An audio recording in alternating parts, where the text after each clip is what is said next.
যারা প্রতিটা দিন অনলাইন মক টেস্ট দিতে চান তারা সবার আগে আমার এই চ্যানেলটি সাবস্ক্রাইব করে রাখুন। তার কারণ হলো প্রতিটা দিন আমার এই চ্যানেলে নিত্য নতুন শিক্ষণীয় ভিডিও দেওয়া হয়। চলুন কথা না বাড়িয়ে ভিডিওটা শুরু করা যাক। ফার্স্ট প্রশ্ন, কোনটি আর্কিমিডিসের নীতি মেনে চলে? উত্তরটি হলো ল্যাক্টোমিটার। আর্কিমিডিসের নীতি মেনে চলে, উত্তরটি হলো ল্যাক্টোমিটার। নেক্সট প্রশ্ন, কোন কবিকে শেক্সপিয়ার বলা হয়? উত্তরটি হলো কালিদাস কবিকে শেক্সপিয়র বলা হয়।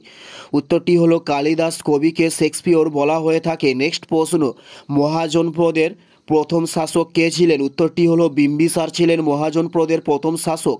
উত্তরটি হলো বিম্বিসার ছিলেন মহাজনপদের প্রথম শাসক। নেক্সট প্রশ্ন, ভারতীয় চলচ্চিত্রের জনক কাকে বলা হয়? উত্তরটি হলো দাদা সাহেব ফালকে ভারতীয় চলচ্চিত্রের জনক বলা হয়। উত্তরটি হলো দাদা সাহেব ফালকে ভারতীয় চলচ্চিত্রের জনক বলা হয়। নেক্সট প্রশ্ন, দেশীয় সংবাদপত্র আইন বাতিল করেন কে? উত্তরটি হলো লর্ড রিপন দেশীয় সংবাদপত্র আইনকে বাতিল করেন। নেক্সট প্রশ্ন, কলেরা রোগ কোন জীবাণু? উত্তরটি হলো ব্যাকটেরিয়া ঘটিত জীবাণুকে বলা হয় কলেরা।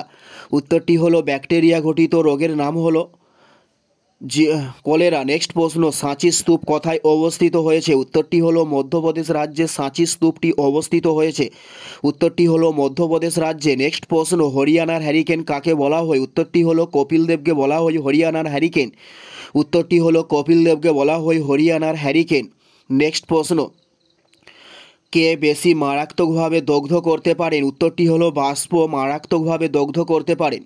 উত্তরটি হলো বাষ্প মারাত্মকভাবে দগ্ধ করতে পারেন। নেক্সট প্রশ্ন, রকেট কিসের সংরক্ষণ নীতির ওপর কাজ করে? উত্তরটি হলো ভরবেগ রক্ষণ নীতির ওপর কাজ করে থাকেন। উত্তরটি হলো ভরবেগের ওপর কাজ করেন। এটাই ছিল এই ভিডিওর লাস্ট প্রশ্ন। আর কোন ধরনের শিক্ষণীয় ভিডিও আপনারা প্রতিদিন দেখতে চান অবশ্যই কমেন্টে লিখে জানাবেন। পুরো ভিডিওটা দেখার জন্য আপনাদের অসংখ্য ধন্যবাদ। Thanks for watching.